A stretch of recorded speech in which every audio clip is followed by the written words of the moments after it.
Sejam bem-vindos a esta emissão especial da BTV, onde vamos detalhar, clarificar aos benfiquistas aquilo que foram as movimentações ao longo deste mercado de transferências e ainda ao encontro daquilo que foi um compromisso assumido pelo presidente do Sport Lisboa Benfica, Rui Costa, a quando do último ato eleitoral, de dar conta ao universo dos benfiquistas das razões que levariam a cada contratação e também a cada venda. Rui Costa, presidente do Sport Lisboa Benfica, bem-vindo. Antes de entrarmos no detalhe das várias operações que foram concretizadas ao longo desta janela de transferências e de mercado, pergunto-lhe quais foram os pilares e também a política e estratégia que estiveram por detrás desta abordagem ao mercado. Bom, boa tarde. E como disse bem, esta foi uma premissa minha quando acabei por ser eleito presidente do Benfica, que era explicar a cada janela de mercado, dar aos nossos sócios, aos nossos adeptos, a explicação daquilo que nós fizemos e porque é que o fizemos.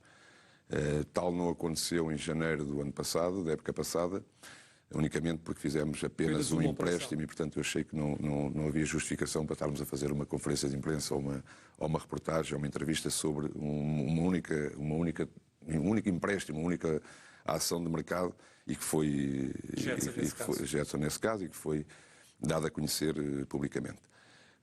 Neste momento, ou neste mercado, as ações foram muito mais, as operações foram muito maiores e acho que é legítimo que os nossos sócios, os nossos adeptos percebam o que é que nós procuramos fazer, certos ou errados que a gente esteja, o motivo que nos leva a fazer as transferências, quer de entradas, quer de saídas. Dezenas de operações, mas que obedeceram uma estratégia clara. Evidentemente.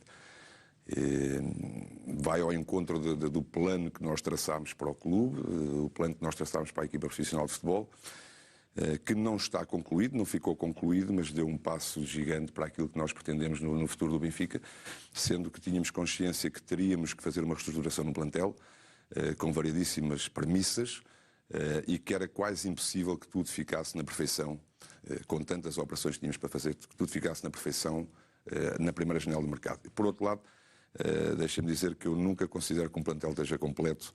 Acho que falta sempre qualquer coisa, mas entendo também que aquilo que nós fizemos neste mercado, repito, foi passo gigante para aquilo que é a concretização do projeto que nós pretendemos, com muitas saídas, poucas entradas para aquilo que foi o número de saídas, mas que, como eu dizia, que envolve aquilo que nós tínhamos programado para o futuro do Benfica, que era a primeira premissa, reduzir os ativos que nós tínhamos no clube.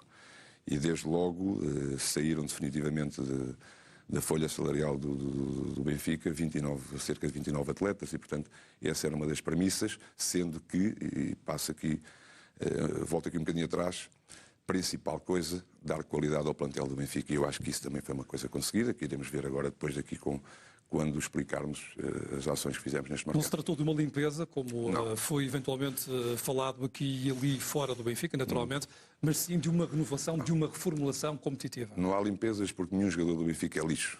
E eu parto deste princípio. Nenhum jogador do Benfica é lixo e, portanto, aquilo que nós fizemos foi uma reestruturação do plantel, uma reestruturação daquilo que era o projeto esportivo do Benfica.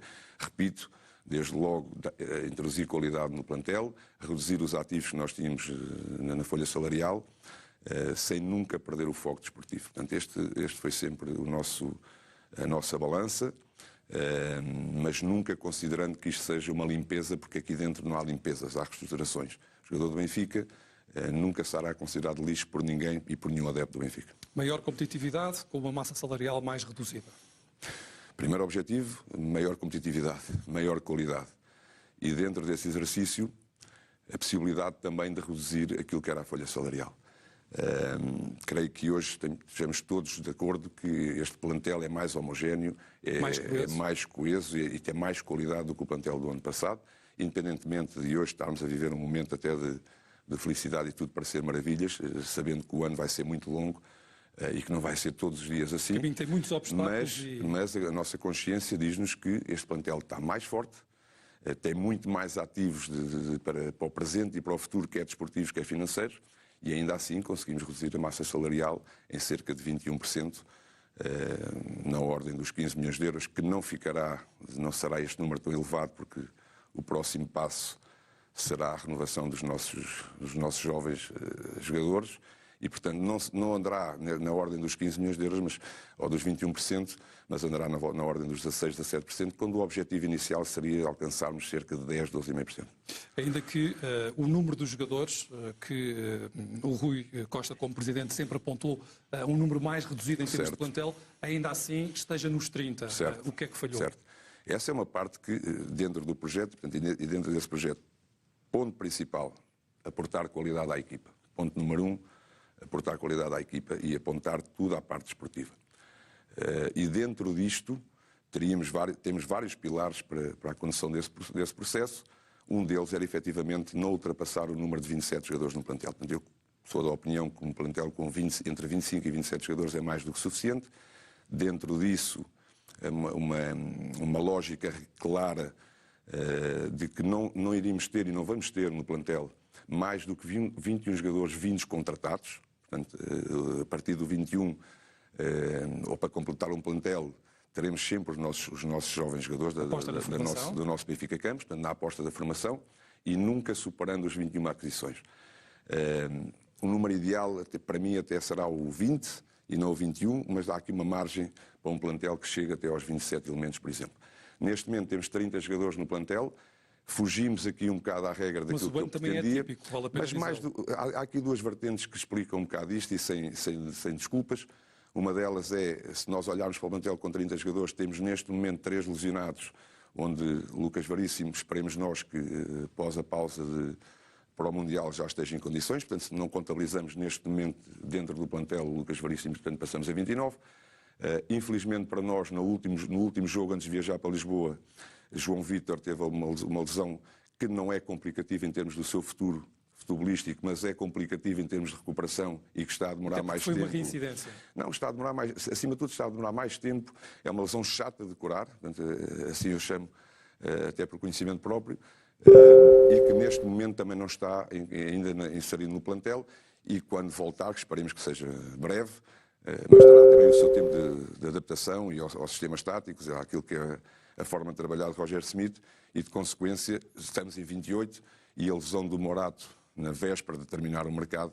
Quando Vertonghen já estava. Quando Vertonghen já está encaminhado para a Bélgica, que nos leva depois de recurso a contratar mais um central, neste caso o António Brooks, que faz deste modo portanto, os 30 jogadores, quando nós pretendíamos que não fugisse aos 27 e possivelmente no futuro ainda mais reduzido. Portanto, sempre fui e sempre serei da opinião que um plantel curto torna-se ainda mais homogéneo, torna-se ainda mais coeso e não retira desportivamente ou como opções nada ao treinador que estiver à frente da equipa.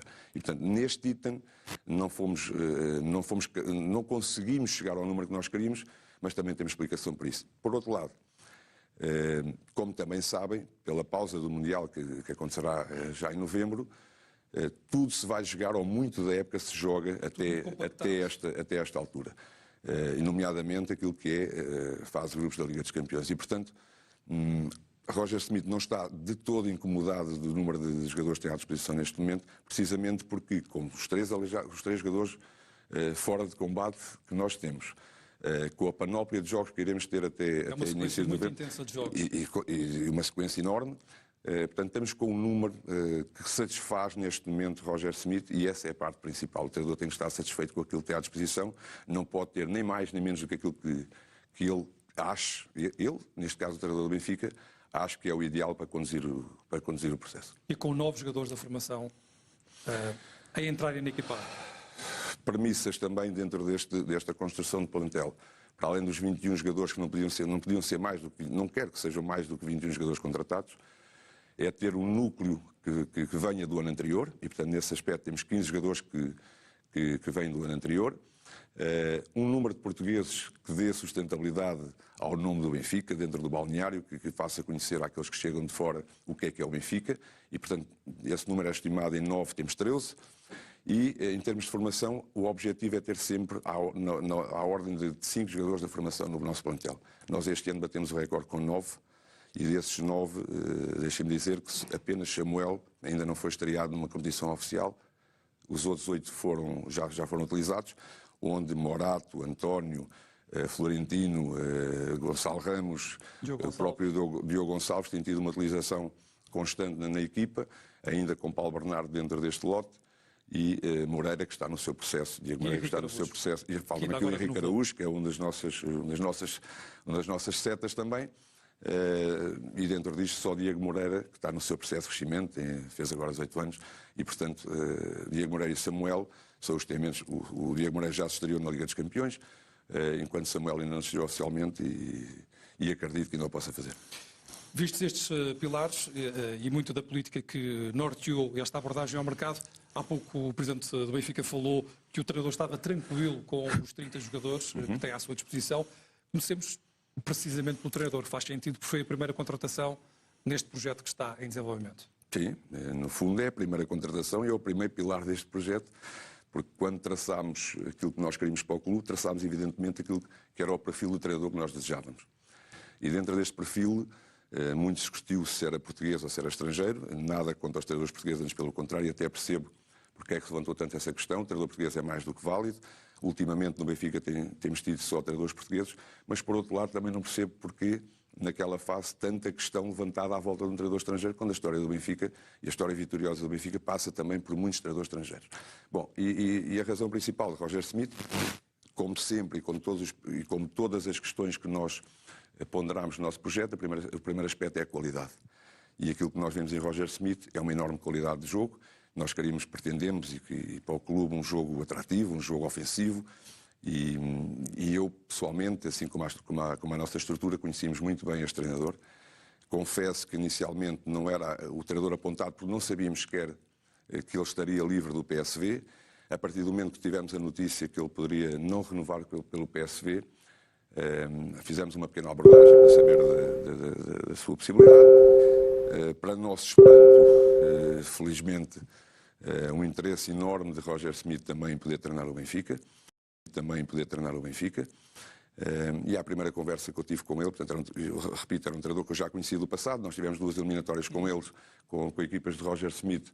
Uma quando saímos vitoriosos, onde saímos vitoriosos o ano passado em relação ao PSV, tínhamos perdido uma outra eliminatória há uns anos atrás com o Leverkusen, e em ambos os casos as equipas dele apresentaram sempre um futebol muito agradável. Eu conheço a carreira deste treinador, era preciso perceber se encaixava naquilo que era o nosso projeto, se ele entendia também que poderia fazer parte do nosso projeto e seguir aquilo que é o projeto do clube, e confesso que à primeira conversa que tive com Roger Smith, ficou com a convicção que tinha fiquei tomado claramente com a convicção que iria ser o próximo treinador do Benfica, e creio que ao dia de hoje nós estamos numa fase muito prematura, mas creio que toda a gente está satisfeita com o caminho até aqui, e tenho a certeza absoluta que Roger Smith está muito satisfeito com a escolha que fez também. Avançamos então para o primeiro quadro, que tem a ver de uma forma muito específica e detalhada com aquilo que foram as operações de mercado este ano. Saídas a custo zero mais partilha de passe, e que tem a ver com os jogadores do Benfica Campos que, feita a sua formação, acabaram por ser libertados pelo próprio Benfica, mas com o Benfica a manter uma percentagem do passe. Sim, bom, antes de entrarmos nesta vertente, é preciso explicar que a regra dos empréstimos este ano alterou. Temos regras novas e podemos fazer 8 empréstimos internacionais e 6 empréstimos nacionais. E dentro disso nós tivemos, acima de tudo, que fazer uma escolha de os jogadores que punhamos como empréstimo, que colocávamos como empréstimo, uns porque ambicionamos que ainda voltem ao Benfica, outros porque vão rentabilizar aquilo que não estavam a rentabilizar se ficassem no plantel. E depois há esta vertente, que é, dentro desta escolha, depois temos que escolher outros jogadores à qual não mantemos empréstimo, mas ao mesmo tempo não pretendemos libertar já totalmente, dando aqui espaço de manobra para os jogadores poderem crescer e ao mesmo tempo para nós podermos avaliar. E se não for o caso de voltarem a casa, termos aqui em alguns jogadores uma margem de manobra onde mantemos parte do passe, que é uma vertente também para substituir aquilo que é a limitação dos empréstimos. E os jogadores que nós fizemos que optámos por fazer este modelo, são todos jogadores da nossa formação.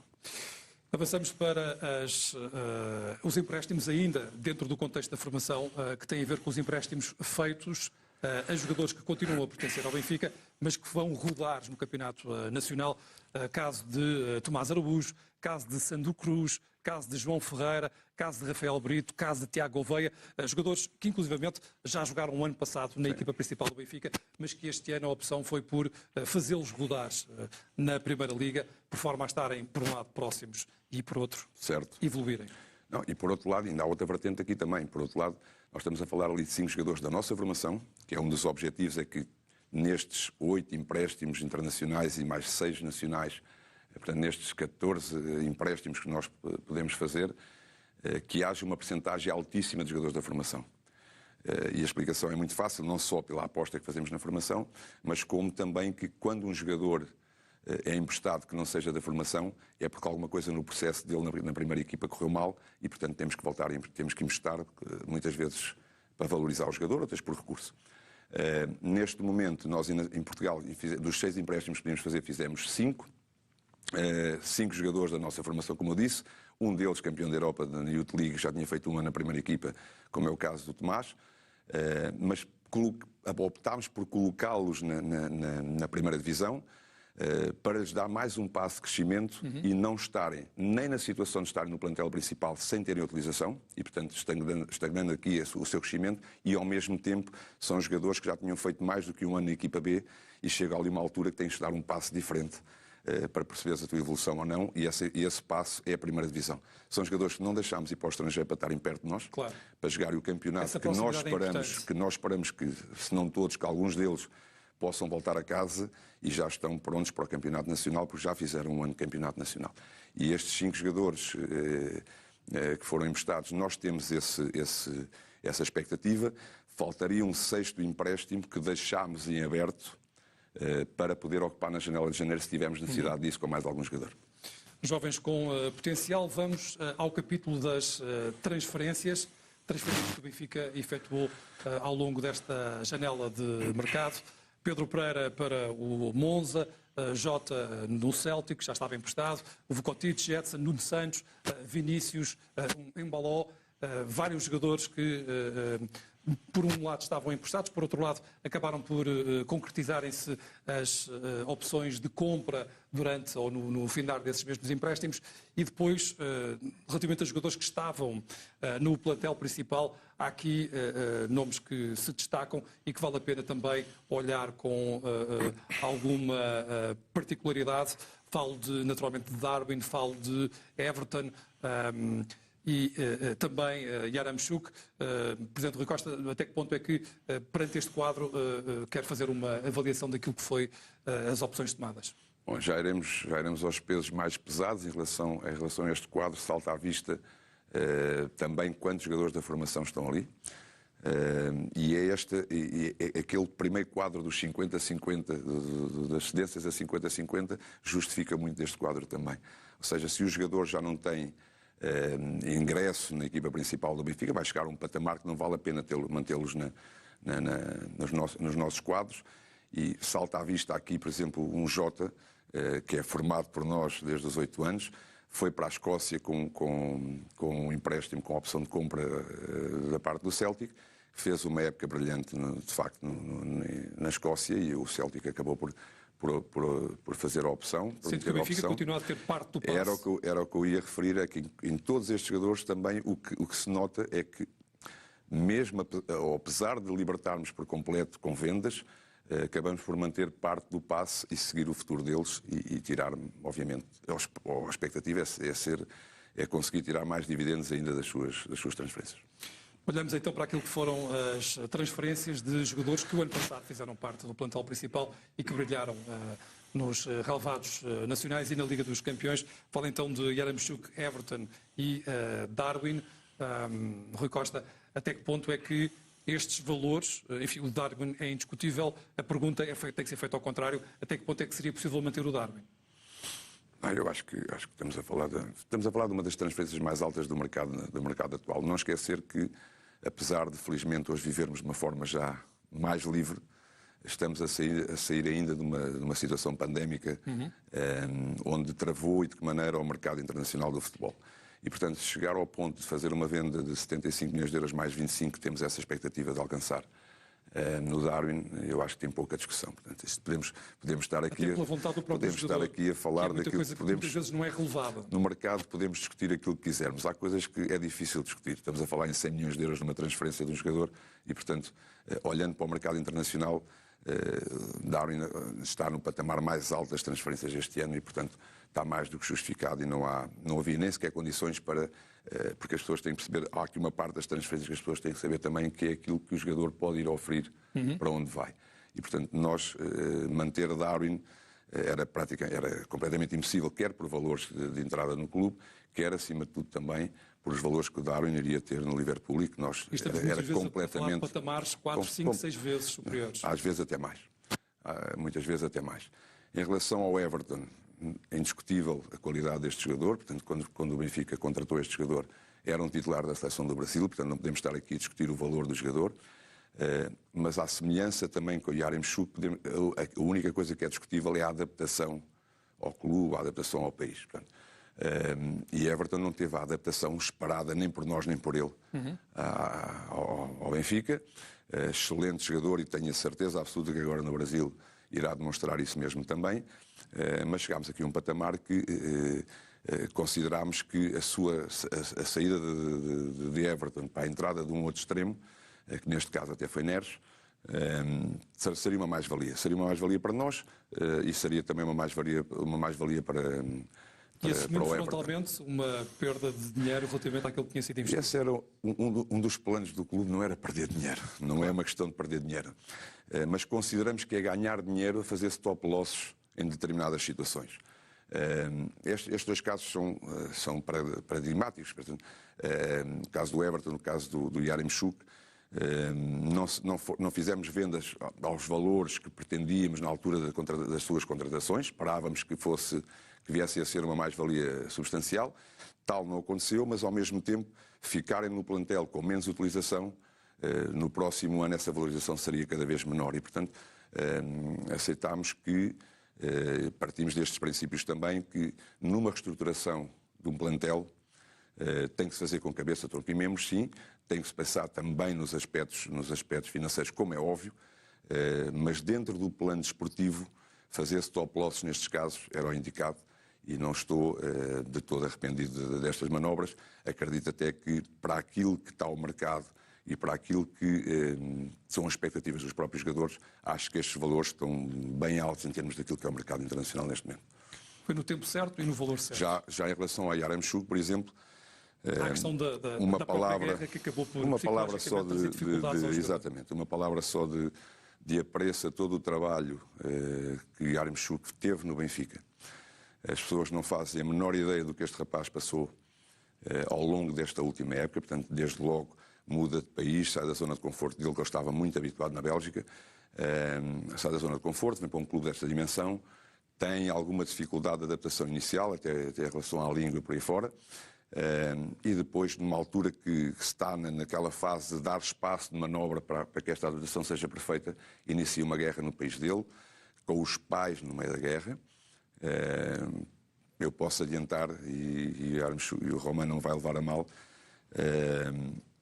nas primeiras semanas de guerra, nas duas, três primeiras semanas de guerra, o Yaremchuk perdeu 6 quilos. Apresentava-se nos treinos sempre com uma disposição tremenda, mas ao mesmo tempo com uma dificuldade real de poder fazer aquilo que ele sabia fazer, daquilo que ele sabe fazer, condicionado por estes fatores. Dito isto, face à adaptação, ter que correr atrás do prejuízo, aparece uma situação da Bélgica, onde é a sua zona de conforto neste momento, e quer nós, quer o jogador, entendemos que seria o melhor para as duas partes. Avançamos para empréstimos ao nível internacional, dos jogadores que têm mercado, acabam por ter mercado no estrangeiro, alguns deles que já estavam emprestados, o caso do Ferro, do Tiago Dantas, Conti e Ani Gonçalves, mas também jogadores que na época transata estiveram no plantel principal do Benfica e que, tal como o Rui Costa acabou de dizer agora mesmo, voltaram à sua zona de conforto. Estou a lembrar-me, por exemplo, do Meite e do Gabriel. Bom, olhando para os primeiros 4 que apareceram aqui no quadro, de realçar também, estão lá 2 da formação, que é o Tiago Dantas e o Ferro. O Conte e o Ioni Gonzalez já estavam emprestados, têm um empréstimo mais longo, visto que na América do Sul os calendários são diferentes dos nossos e, portanto, acaba por ter um empréstimo até ao final do ano e não da época. Ao passo que Ferro, que já estava de empréstimo na altura na Croácia, e o nosso Dantinhas, que estava no Tondela, que rumou ao PAOK, mais um daqueles jogadores que, sendo a nossa formação e que nós ainda acreditamos que possa valorizar e quem sabe, voltar a casa, à sua própria casa, também não o dispensámos de outra maneira sem ser por empréstimo. Relativamente, isto eram os jogadores que já estavam emprestados. Depois entramos naquele gráfico, que se me puderem passar outra vez... Que aponta muito para esta reformulação que foi feita da época transata para esta época. E tem Meite, tem Weigl, tem Gabriel, que estava emprestado também no Médio Oriente. E não este, mas o próximo. Mas pronto, os nomes estão lá, onde se ressalva, portanto, o Gabriel já estava emprestado ano passado. Este ano fizemos um empréstimo para o Brasil, para o seu país, onde tem, com toda a certeza, muito mais visibilidade do que jogar onde ele estava. É o seu país de origem, é o seu futebol, e, portanto, é uma forma de rentabilizar também aquilo que é o nosso ativo. Relativamente a Seferovic, o mesmo, portanto, iria perder espaço neste plantel. Já o ano passado, também azarado, fruto de algumas lesões, acabou por perder espaço. Os pontas de lança também vivem muito assim. Perde espaço, não é só por falta do teu rendimento, e isto aconteceu também com o Yaremchuk, mas sim pelo rendimento alto de outro jogador que esteja a emergir. Neste caso, tinha sido o Dário no ano passado e Gonçalo Ramos este ano. Já em relação ao Meite, voltamos aqui a uma parte que também faz parte do projeto, que é, e é uma indicação clara dentro da casa, nós podemos falhar o jogador, podemos falhar a contratação do jogador, todos os clubes vão falhar jogadores, todos os clubes nas suas contratações vão falhar jogadores. Aquilo que não é permitido dentro da casa é falhar um critério. Em relação ao Meite, é exatamente isto. Não falhámos critério, falhámos a adaptação do jogador, porque é um jogador que a Itália, quer no Milan, quer no Torino, teve sempre prestações altíssimas e, portanto, precisámos de um médio na época passada, um médio robusto, e encontramos em Meite essa solução, que infelizmente para nós e para o próprio, apesar de todo o empenho, não se conseguiu adaptar ainda ao nosso futebol. De consequência, não tendo espaço, ou não tendo grande espaço neste plantel, procurava-se uma solução rentabilizando, não perdendo, rentabilizando, e encontramos a Itália, num país onde ele já foi muito feliz, para tentar voltar a sentir-se ele próprio, e depois o futuro dirá se é para regressar a casa, se é para continuar numa situação como está hoje. E ainda o caso Weigl. O caso Weigl, e deixei o caso Weigl para o fim, porque o Weigl, para além de tudo, era um titular indiscutível da época passada, das últimas épocas, e é aquele que pode fazer mais confusão aqui neste quadro de ter sido emprestado. Bom, Weigl não chegou uma proposta para o Weigl para sair do clube que considerássemos que fosse oportuna fazê-la. Ponto número 1. Ponto número 2, o próprio até já admitiu que estava a perder espaço no plantel face ao modelo de jogo de Roger Smith e face à dinâmica que a equipa está neste momento a ter. Mantê-lo no plantel, um jogador que por 2 épocas consecutivas foi dos jogadores mais influentes da equipa, não era nem oportuno para ele, nem oportuno para o Benfica. De consequência, o seu regresso ou o seu empréstimo a um país que é o seu, onde possa rentabilizar e, acima de tudo, uma vontade também do próprio, de poder lutar ainda por uma vaga para o Campeonato do Mundo, uma vez que, estando a jogar com mais regularidade, tem mais possibilidades para isso. Não deixa de ser um jogador que é internacional alemão, não deixa de ser um jogador que nós consideramos que seja um excelente jogador, mas nós, acima de tudo, temos que pensar neste mecanismo de até que ponto é que é benéfico ter um Weigl, reter um jogador sem ter um Weigl fora da equipa, e com pouca utilização na equipa, valendo aquilo que o Weigl vale, quer desportivamente, quer financeiramente. E, portanto, daí o empréstimo para a Alemanha, para um clube que o quis, que o desejou bastante, e que nós também sentimos isso, porque essa é outra componente, que é onde os colocamos, sentirmos se é um jogador que que pode vir a render ou não render para onde vai e, de consequência, rentabilizar-se para onde vai. E, neste caso, para a Alemanha, imediato, não é? E para a Alemanha é onde ele, com certeza, se vai sentir como neste momento, também precisava disto nesta São empréstimos importantes na redução da massa salarial de que falámos há pouco, juntamente com estas rescisões, que é o quadro seguinte, onde o Benfica terminou o contrato com os jogadores e os jogadores acabaram por sair a custo zero. Falo de Vertonghen, Taarabt, Pizzi, Eboué, Samuel. Tudo está incluído. Eu deixo a parte financeira mais para o fim.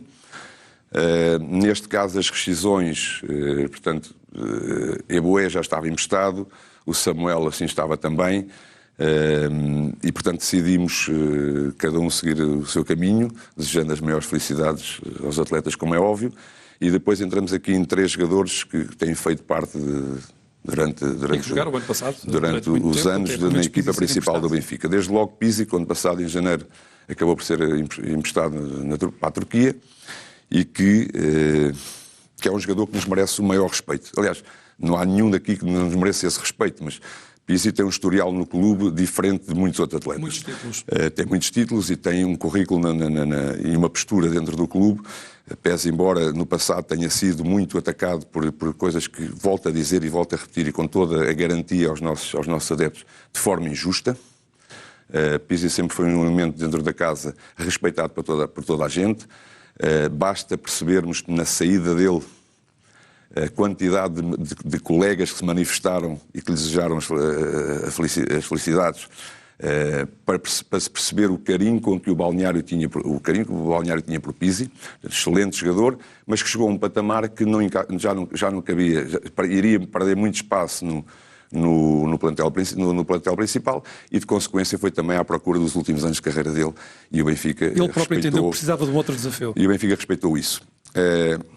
Vertonghen temos Taarabt, que é um jogador que perdeu-se durante uma parte da sua carreira, e estamos a falar de um jogador enorme, estava também no seu último contrato. Portanto, estes 3 jogadores estão no seu último ano de contrato, estavam no seu último ano de contrato. Taarabt, que no ano passado foi praticamente todo o ano titular, por via da escolha do treinador, também da quantidade de médias que pretendia no plantel principal. Taarabt acabou por não encaixar e acabou-se por criar a solução para Taarabt poder continuar a sua carreira, agradecendo também a ele tudo aquilo que ele fez pelo Benfica, e dando aqui uma ressalva importante, que é verdade que ele perdeu-se uma parte da sua carreira pelo talento que ele tem. Mas deixem-me dizer que eu também nunca vi, sobretudo no futebol, que é o meu meio, alguém que tivesse uma transformação tão positiva na sua vida. Quando ele parecia acabado para o futebol, ele teve a capacidade de reagir, a capacidade de se levantar e a capacidade de vir a ser o jogador que ele é, indiscutivelmente ele é. Já Vertonghen foi das melhores pessoas que eu conheci no futebol. Foi dos melhores profissionais que eu conheci no futebol. Um senhor, um exemplo para toda a gente, exemplo como seriedade, como abnegação, como seriedade naquilo que faz, mas chegou a um patamar que, como foi visível para toda a gente, que até nós fomos jogar ao Bessa com o Ovista, e Otamendi estava castigado e joga António. Depois jogamos em casa, já na fase quando o último jogo em casa, ou agora para a Liga dos Campeões, Vertonghen já não está, mas já havia a certeza que quem ia fazer o jogo seria o António. E, portanto, um jogador com esta idade, com o perfil e o currículo que ele tem, com a ambição de ir ao Mundial ainda pela sua seleção, é o capitão da Bélgica. Não seria solução também para ele arriscar a não estar convocado sequer no Benfica, e não era solução para nós também prender-lhe as pernas, impedindo-o de fazer o seu último Mundial, provavelmente. E, portanto, agradecendo também ao Vertonghen tudo aquilo que deu ao Benfica, sobretudo o exemplo que ele foi dentro deste clube, seguimos caminhos diferentes no maior dos respeitos. Vamos às contratações que fazem parte desta reformulação e desta renovação do próprio projeto esportivo. Alexander Bá, 8 milhões, Ristich a custo zero, depois João Vítor e Neres. Pedro Rui Costa, não sei se quer ir falando passo a passo ou se fazemos depois uma avaliação global daquilo que foram os critérios para a contratação e o porquê destes investimentos? Eu acho que depois nós temos visto as saídas do clube, não só aquelas que os jogadores que já estavam emprestados, mas aqueles que saíram do plantel principal. E olharmos agora para as contratações, facilmente a gente percebe que houve entradas em posições que houve saídas e que era preciso restabelecer a qualidade do plantel. Portanto, Alexandre Bá era um lateral direito, precisávamos mais um lateral direito. Foi um jogador que se destacou, e de que maneira, na República Checa, no Slavia de Praga. Na Conference League fez uma ótima Conference League onde chamou a atenção de muitos importantes clubes europeus. Conseguimos tomar partido e vantagem da sua contratação. Mihailo Ristic, um jogador internacional sérvio, com um ótimo campeonato em França, numa posição onde também precisávamos de mais um lateral esquerdo. Portanto, todas as aquisições que estão aqui, a primeira premissa é ocupar em posições que realmente eram necessárias ocupar. E aqui voltamos ao mesmo princípio, que é: poderemos falhar os jogadores, mas não podemos falhar o critério. E este é aquilo que nós pretendemos, é que o critério esteja sempre lá. Creio que hoje, quando se olha para o plantel do Benfica, é visível que as aquisições, pelo menos em termos de critério, ele está lá todo. Se depois vão render ou não vão render, vai ser o campo a ditar. Evidentemente temos sempre a esperança que todos eles possam render aquilo que nós esperamos. Já vimos aqui as imagens de João Vítor e Sim, apareceu o João Vítor também e Neres. Neres vai exatamente para aquilo que é o comatar uma saída ao nível de um extremo, como foi Everton. Exatamente. João Vítor, o central. Mas aqui duas ressalvas. João Vítor, um dos primeiros pedidos que é feito por Roger Smith é que precisa de um central rápido, central de velocidade. Foi posto à disposição de Roger Smith 4 centrais com essas características. Foi escolhido João Vítor. Infelizmente para nós ainda não teve condições para se poder apresentar, mas é um jogador de 23 anos e é mais uma mais-valia que a gente tem aqui futuramente. Em relação ao Neres, não só ocupa a posição em termos de plantel de Everton, como acaba por ser um negócio muito límpido e muito benéfico para o clube, atendendo a que o valor está ali 15 milhões,3, é um valor alto, mas não é tão alto quanto ao valor de mercado de Neres. Ponto número 1. Ponto número 2, para quem não sabe, ou para quem não estava a par e com o conhecimento, havia uma dívida do Shakhtar. O Shakhtar tinha uma dívida para connosco de 15 milhões,3 da contratação de Pedrinho. Estaríamos nós em condições de fazer uma queixa à FIFA ou de exigir ao Shakhtar esse pagamento ou de fazer uma queixa à FIFA a um clube da Ucrânia por não conseguir pagar a tempo ou saldar a dívida a tempo? No decurso de uma guerra, né? Exatamente, é dentro disso que eu estou a referir. Como tal, a contratação de Neres não só elimina uma dívida que nós provavelmente não sabemos, e isto não é uma crítica nenhuma ao Shakhtar, antes pelo contrário, acho que atuámos na maior correção possível para fecharmos este negócio. Temos vários elogios do clubes Shakhtar. Tentaram explorar o Shakhtar naquele sentido. Nós fomos corretos nesta abordagem, acabámos por liquidar uma dívida que eles tinham para connosco, ganhando um ativo, e um ativo de uma enorme qualidade. Portanto, acho que aqui há pouco mais a dizer sobre isto, apenas salvar esta contratação que nos traz qualidade e que ao mesmo tempo nem sequer nos fez despender neste momento dinheiro para a contratação. E resolve uma incerteza que tinha a ver com esse pagamento de Pedrinho. E por fim, Enzo Fernandes e Frédric, que foram duas contratações para o meio-campo do Benfica. Enzo Fernandes está provavelmente explicado agora com aquilo que nós vemos no relevado, porque é que o Benfica fez tanta força para que o jogador voltasse. Ou melhor, que ingressasse mais cedo no Benfica. Bom, eu começo por Frédric. Frédric é uma dos pedidos, não direi exigência, porque não houve aqui sempre uma relação, é bom que se diga isto também, a relação entre todo o departamento de futebol e Roger Smith foi sempre muito equilibrado. Portanto, não houve aqui exigências, houve pedidos, houve tentativas de chegarmos àquilo que todos nós pretendíamos, que era reforçar o plantel, onde precisávamos reforçar o plantel, com jogadores que entendíamos em conjunto que poderiam ser uma mais-valia para o clube. E Frédric foi um jogador que Roger Smith sempre nos pediu como características para aquela posição. Chegou mais tarde. Outra ressalva a fazer é que quando começámos a temporada, 6 destas aquisições já estavam feitas. Só 3 vieram já no decurso da pré-temporada, com 2 delas, caso de Draxler, já lá vamos, e de Brooks, que chegaram no último dia de mercado, e Freddy, que chegou poucos dias antes. Mas foi um pedido extremo de Roger Smith, onde depois, avaliado por nós também e pela nossa perspeção, onde se ressalvou a qualidade deste jogador, onde ressaltou a qualidade deste jogador e, portanto, entendemos que seria mais uma boa aposta.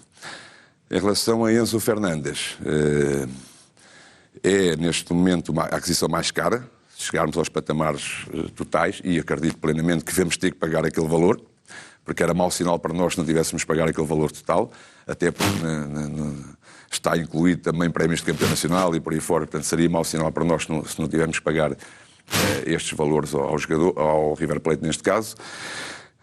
Mas hoje eu acho que ninguém tem dúvidas porque é que insistimos tanto em Enzo Fernandes, mesmo que ele tivesse que vir em janeiro. Felizmente para nós acabou por vir na altura que tinha que vir, que era no início da temporada e pôde fazer os jogos todos oficiais até agora. Mas quando nós apontámos a este jogador, não apontámos só para 2 meses, apontámos para um futuro no Benfica. E, portanto, acho que hoje já ninguém tem dúvidas porque tanta insistência nossa, mesmo que ele viesse só em janeiro. E foi por isso que apostei as fichas todas na contratação deste jogador, mesmo com esse handicap que podíamos vir a ter. Portanto, hoje é uma mais-valia enorme para o Benfica e hoje acredito que todos os adeptos estejam contentes de ele estar cá. Vamos às últimas 3 contratações, das 9 que o Benfica fez neste mercado: Musa, Draxler e Brooks. Bom, Musa foi um ponta-lança que se destacou ano passado no Campeonato Português. E nós sentimos necessidade de contratar mais um ponta-lança e sentimos necessidade de contratar um ponta-lança que não fosse uma estrela. Que não viesse já como uma estrela. Nós tínhamos 2 apostas, ou temos 2 apostas claras no plantel, naquela posição, que é o Gonçalo e o Henrique. Precisávamos de mais um ponta-lança que não fosse essa estrela toda, que não viesse já rotulado como uma estrela toda. Ainda teríamos Romano na altura, portanto estaríamos aqui nestes patamares, e ainda temos Rodrigo Pinho, que ao fim de 1 ano e meio de lesão, hoje está pronto a jogar e inclusive foi despedido e foi claramente aceito por nós, por todas as razões do mundo. O jogador que parecia que podia não ficar no plantel por este tal ano e meio de paragem, acabou por ficar e vai ser mais um jogador que vai render desportivamente ao clube. Musa, como eu disse, destacou-se no Campeonato Nacional. Acreditamos muito neste jogador, acreditamos que vai ser um dos pontas de lança da Croácia no Mundial, mas acima de tudo vai ser uma das figuras do Benfica. Ainda está um bocado tímido, isso é visível. Não é fácil chegar a um clube como o Benfica, independentemente de conhecer o Campeonato Português. Portanto, vamos dar aqui um bocadinho de tempo ao Musa, vamos todos dar aqui um bocado de tempo ao Musa, mas estou convencido que vai ser um ponta-lança que nos vai dar muitas alegrias. Em relação ao Brooks, já está mais ou menos explicado com a lesão do Morato nas últimas horas quase de mercado e, portanto, com a saída de Vertonghen, a necessidade de contratar mais um central, não ficando só com Otamendi e António numa posição que era delicada, portanto 2 centrais só para afrontar toda esta fase, uma vez que Morato irá estar parado cerca de 8 a 10 semanas. Lucas Veríssimo, como já referimos, não sabemos ainda quando vai voltar, sendo que a expectativa é que na pausa já comece a treinar com a equipa, e João Vítor, que é a maior incógnita, porque vai depender muito da reação à sua recuperação, da reação à lesão, e, portanto, e mesmo quando regressar, ainda vai ter o seu tempo de adaptação. De consequência, não poderíamos ficar com 2 centrais apenas para afrontar todos estes jogos e a fase de grupos da Liga dos Campeões, e ressalvar a boa resposta que tivemos em poucas horas de criar uma solução para preencher esta posição com um jogador que é de agrado do nosso treinador, e ao mesmo tempo é um jogador com uma vasta experiência internacional, uma vez que fez os campeonatos, fez os anos que fez na Alemanha e da maneira como os fez, e portanto é uma ótima solução. Draxler, como é sabido, nós ainda queríamos mais um jogador para o trio da frente, e quando apareceu a oportunidade de trazer um jogador desta envergadura para o clube, hesitámos muito pouco. Sabemos, e isso não foi escondido a ninguém, que é um ano de empréstimo. Mas é um ano de empréstimo onde o que faltava avaliar eram as condições físicas de Draxler, que foram todas avaliadas e, portanto, ele vai precisar aqui apenas de poucos dias para se meter em forma e para poder fazer aquilo que todos nós desejamos, que é ser o Draxler que toda a gente conhece e ser uma enorme mais-valia desportiva para o clube. Portanto, creio que com Draxler, e estando ele nas condições que nós sabemos que ele está e com a disposição que sabemos que ele está, acho que foi um fecho de mercado em grande, digamos assim. É a altura de olharmos para o balanço económico desse fecho de mercado, com o valor total das vendas e o valor total das contratações.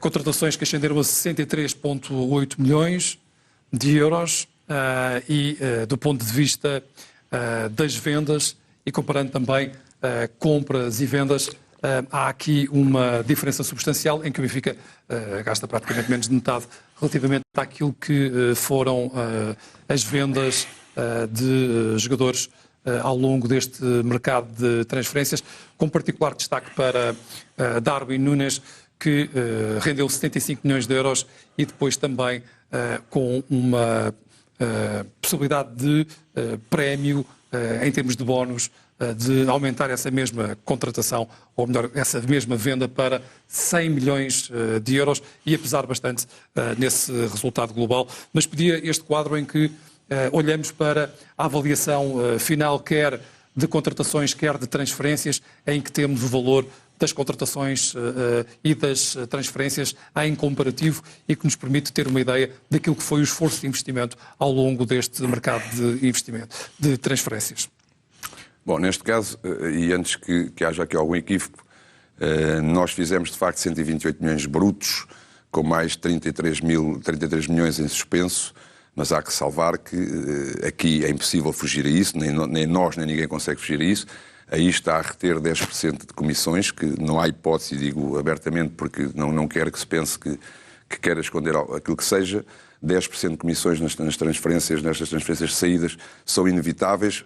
Felizmente não ultrapassámos, mas também não conseguimos reduzir, que é o patamar internacional, e portanto não há como fugir a isto. E portanto aí, aquele valor, ainda temos que reter os 10% das comissões, mais as mais-valias que tinham clubes como a Almeria na situação do Darwin, e do Ghent em relação ao Romani Yaramchuk. Fica claro que o Benfica não lucrou mais de 60 milhões de euros com este mercado. Para ser claro naquilo que são as operações de mercado, isto não pode falhar nada e as pessoas têm o direito a saber exatamente tudo. Em relação às contratações, não nos coibimos de contratar. Mas não houve uma estratégia de risco desmesurada, nem de... Eu já ouvi falar esta semana em Aulin, a propósito da apresentação dos resultados, onde nós assumimos prejuízo de 35 milhões de euros, dentro daquilo que foi a estratégia desportiva, uma estratégia que foi bem delineada e continuo a achar que tenha sido bem delineada e apontada unicamente à parte desportiva, sem nunca, vamos lá ver, apontada à parte desportiva, mas sem nunca entrar em loucuras de modo a poder prejudicar o clube. Eu disse-o na conferência de imprensa da apresentação dos resultados, que apontámos muito à parte desportiva e fizemos as contratações que fizemos aos valores que fizemos e, portanto, acho que isso é a prova provada de que não fizemos aqui uma inversão. Por outro lado, tínhamos de ter em atenção em relação à parte financeira e os aspectos que nós tínhamos de ter bem salvaguardados em relação à parte financeira era o cumprimento de tesouraria, portanto, para não faltar nada durante o ano. Não olhámos tanto para o resultado deste ano, estrategicamente, e volto a repetir, porque era uma questão desportiva, mas em relação à tesouraria, isso sim, tínhamos de ter a tesouraria salvaguardada. Ao facto de não querermos arriscar a questões de fair play financeiro que nunca as tivemos, e depois temos que viver com os ativos que temos, porque nós não temos, até hoje, ainda não tivemos nenhum perdão bancário para podermos viver de outra maneira, portanto temos que viver com os ativos que nós temos e é assim que nós vamos trabalhar. Fizemos um exercício de mercado muito equilibrado, preenchendo aquilo que entendemos que era para preencher no plantel. Acreditamos que aquilo que fizemos é um trabalho bem feito e em termos financeiros criámos esse equilíbrio para nos prepararmos também para o futuro. Queria realçar que mais do que os valores que aqui se vêem, Se nós olharmos para o plantel do ano passado e para o plantel deste ano, nós temos a oportunidade de ver quantas mais-valias temos desportivas e financeiras de futuro dentro do plantel deste ano. Desde logo, e se repararmos a olho nu, o Benfica este ano tem estado a jogar com Morato, com 21 anos, aleijou-se Morato, está a jogar com António, com 18 anos, contratação de Enzo Fernandes, com 21 anos, Florentino, que acabou de fazer 23 anos, que estava emprestado e regressou à casa, Gonçalo Ramos, que poderia ter sido vendido e ficou dentro da casa com 21 anos, Henrique Araújo, Paulo Bernardo, jogadores que vão ser mais-valias incríveis para desportivas e financeiras no futuro para o Benfica, mas que aquilo que nós apontamos hoje é a parte desportiva. E, portanto, o esforço que nós fizemos, mais do que não contratar ou vender mais caro, quando entendemos que teríamos de fazer apenas stop losses, está salvaguardado naquilo que é o futuro do Benfica, com os ativos que o Benfica tem, quer desportivamente, quer financeiramente. E este foi uma das nossas grandes premissas para a época, foi não olhar tanto a números de forma racional, ou seja, não deixando de ser racional, mas não estando obcecado com os números, estando salvaguardado até pelo perfil daquilo que nós sempre tivemos em termos financeiros, que nunca falhámos com nada, nunca deixámos de cumprir com tudo aquilo que temos para cumprir, e apontar àquilo que era o preenchimento de um plantel que seja forte, que seja coeso, que seja homogéneo e que nos dê garantias, segurança de poder afrontar uma época. Repito, será uma época muito longa, muito dura. Repito também que estamos ainda no início desta reestruturação do plantel, onde demos passos largos para aquilo que nós pretendemos, mas que estamos na primeira janela de mercado onde isso foi feito. Portanto, vai ser preciso tempo para nós equilibrarmos tudo aquilo que nós queremos no Benfica, quer desportivamente, quer financeiramente. Iremos chegar ao patamar de estar fortes desportivamente e fortes financeiramente, mas entendemos que para chegar aqui à parte financeira, primeiro temos que olhar para a parte desportiva. Este foi o meu pensamento desde o início e foi isto que nós procurámos fazer em todo este processo de mercado. Não tudo correu bem, era impossível que tudo corresse como nós pretendíamos, foram muitas operações, foi uma reestruturação grande, mas acreditem, e é aquilo que eu quero transmitir ao adepto do Benfica, é que foi tudo feito com princípio, com meio e com fim. E, portanto, sabemos o caminho que queremos levar e também sabemos que a estrada é muito longa para lá chegar ainda. Mas vamos acreditar que estamos no bom caminho. Rui Costa, Presidente do Sport Lisboa e Benfica, creio que está tudo explicado, tudo detalhado, tudo clarificado. Gostava só de, no meio disto tudo, gostava só de realçar o trabalho que a administração da SAD, a Comissão Executiva, o Departamento de Futebol teve neste processo todo. Isto não é um processo isolado, é um processo de grupo no Benfica. Enquanto eu for Presidente do Benfica, nunca serão situações isoladas, serão sempre situações de grupo. Trabalhamos todos em prol daquilo que é o Benfica. Agradecer ao Lourenço Coelho a forma como tem dirigido a parte do Departamento de Futebol no Seixal e agradecer ao Rui Pedro Brás, que foi uma peça-chave em todo este mercado. Está tudo clarificado, tudo dito, como dizia há pouco. Obrigado pela presença e que a época continue a correr bem como tem estado a correr. E até uma próxima oportunidade, juntamente com os benfiquistas. Continue na sua BTV. Até à próxima.